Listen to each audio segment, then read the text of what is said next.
Hi everyone, welcome to my presentation for my graduation project titled Adorements, which consists of a holistic workshop in which 5 to 6 participants will be making their own jewelry piece that holds a set intention or personal message for the duration of 5 hours, with the aim to alleviate mental well-being and, as an artistic experiment, to investigate whether jewelry can have long-lasting therapeutic benefits.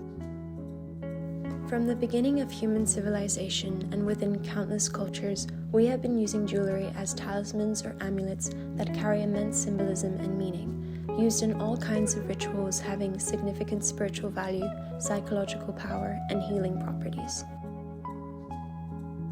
Nowadays, we wear jewelry mostly for aesthetics and self-expression. For this project, I wanted to use my background and knowledge of goldsmithing and implement it as a tool for healing and empowerment. As complementary basis for my project, I researched art therapy since it has been proven effective in generating well-being and healing for different types of mental health concerns within the psychotherapeutic standpoint. Although jewelry is not traditionally used as art medium in creative therapy, with the only study I found not fully translated, it still has the same benefits as other creative forms, as, in theory, any creative medium can be used within art therapy. As long as it allows individuals to express themselves, explore their emotions, and engage in a mindful activity that can divert stress towards positive creative pursuits. We are in need of more practices that alleviate our mental well-being, seeing as we are currently experiencing a mental health epidemic. By looking through the ecofeministic lens, which puts importance in fostering care and healing by acknowledging our interconnectedness with each other and nature, giving primary importance to ritual practices and embodiment that guide us towards the understanding of our physical sensations, emotions, and feelings. We see through critical reflection that there is an imbalance between the active, masculine energy versus reflective, feminine energy, with capitalist societies focused on the active, working on rather than working with or being with.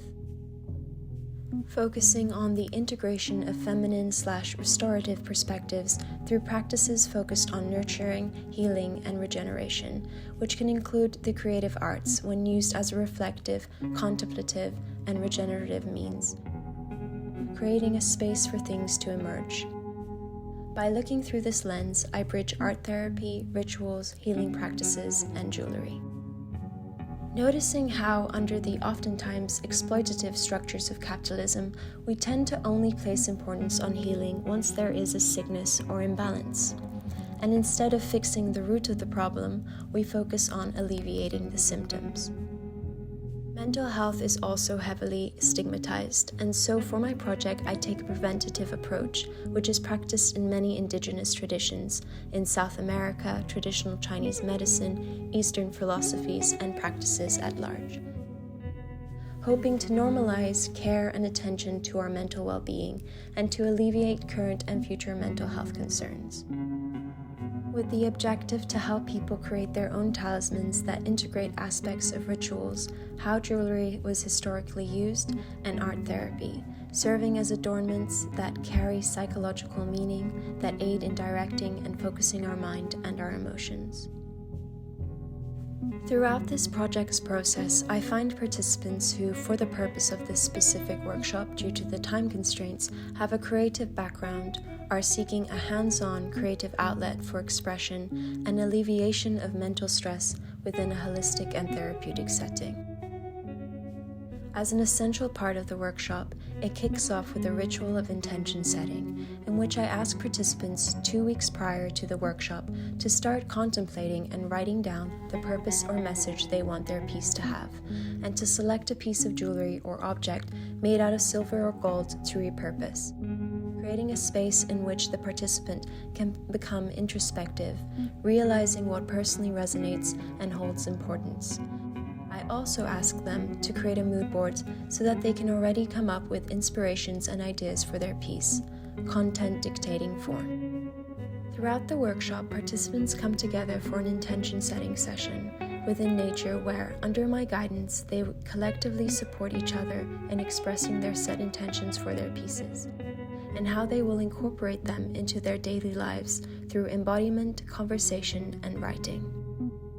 When we enter the workshop space, I give them 30 minutes to draw a basic idea for the piece they will be making, with the importance both within the process, in which I emphasize that working with jeweler's wax is an organic practice that celebrates the integration of mistakes, making it accessible for those inexperienced in jewelry making, and teaching participants to work with the creative process, allowing space for experimentation and serendipity.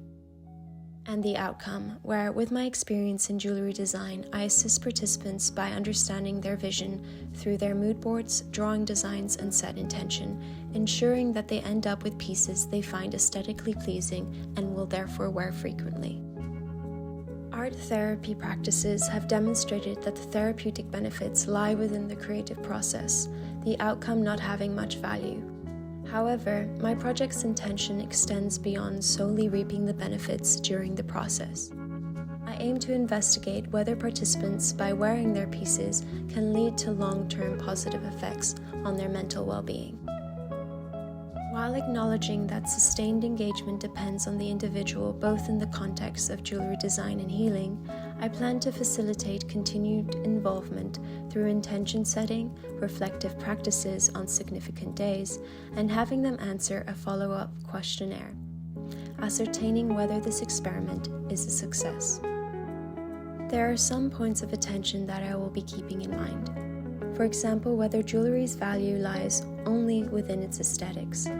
If this is the case, then this project's outcome will not be what it was intended for. And, which is crucial in this project, the participants' willingness to be vulnerable and open within a group setting.